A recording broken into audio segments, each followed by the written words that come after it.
আসসালামু আলাইকুম।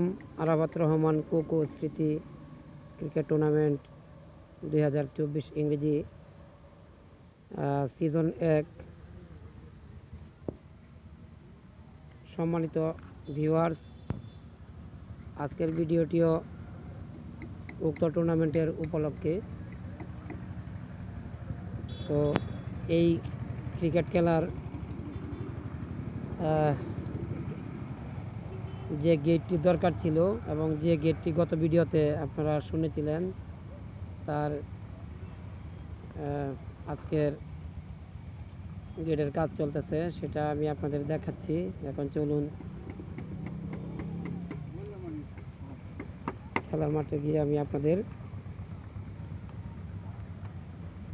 খেলার মাঠটি একটু পরিদর্শন করে দেখাই। আজকে খেলার মাঠে কী কী কাজ চলছে সেই কাজগুলো আমি আপনাদের দেখানোর চেষ্টা করছি।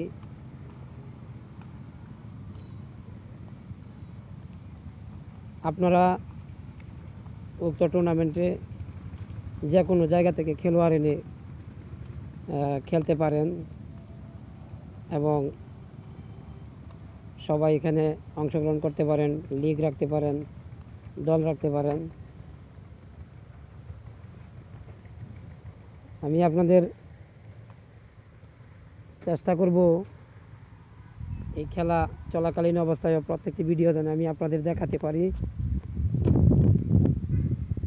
খেলার মাঠের কাজ আপনারা দেখতে পাইতেছেন,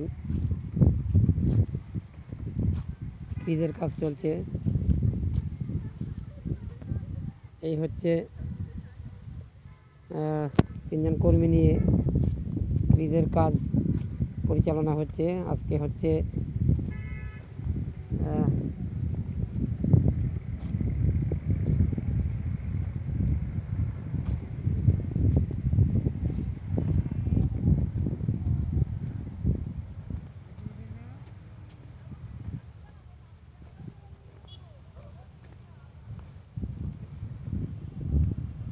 আপনারা উক্ত টুর্নামেন্টে সবাই আমন্ত্রিত। উক্ত খেলার কমিটিবৃন্দ যারা আছেন প্রত্যেককে আমি অভিনন্দন জানাই যে আমাদের এলাকায় একটা সুন্দর মনোরম পরিবেশের মধ্যে, এত সুন্দর একটা জায়গার মধ্যে ক্রিকেট খেলার আয়োজন করেছেন। তো সুপ্রিয় দর্শক, আমার কথায় অনেক স্পেলিং মিস্টেক হতে পারে, ইনশাল্লাহ আপনারা কোনো কিছু মনে না নিয়ে বাস আমার ভিডিওটা দেখবেন। দয়া করে লাইক, কমেন্ট, শেয়ার করবেন এবং প্রত্যেকেই এই সংবাদটি জানার সুযোগ করে দিবেন যে এখানে একটা টুর্নামেন্ট ছাড়া হয়েছে, এখানে দল রাখা যাবে।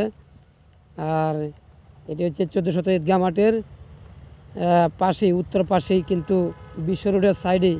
আপনারা যদি 1400 বুট বাজার আসেন, ঈদগাহ মাঠের কাছাকাছি আসলেই কিন্তু আপনারা অটোমেটিক্যালি দেখতে পাবেন যে এখানে খেলা চলতেছে। এই মাঠটি কিন্তু খেলার জন্য অত্যন্ত উপযোগী। আমি গত ভিডিওতে এই মাঠ সম্পর্কে আমি আপনাদের কিছু বলার চেষ্টা করেছিলাম, বলেছি, আপনাদের জানিয়েছি। তো এখন আজও আমি আপনাদের আজকের টুর্নামেন্টের কার্যক্রমের আপডেটটা জানানোর চেষ্টা করছি। আপনারা দেখুন, পিচটা কিন্তু আপনার এই রাস্তা থেকে একদম মানে অনেক লম্বা। আপনি যদি কতক্ষণ আগে ভিডিওতে দেখছেন, অনেকটা লম্বা ক্রিজ কিন্তু এটা।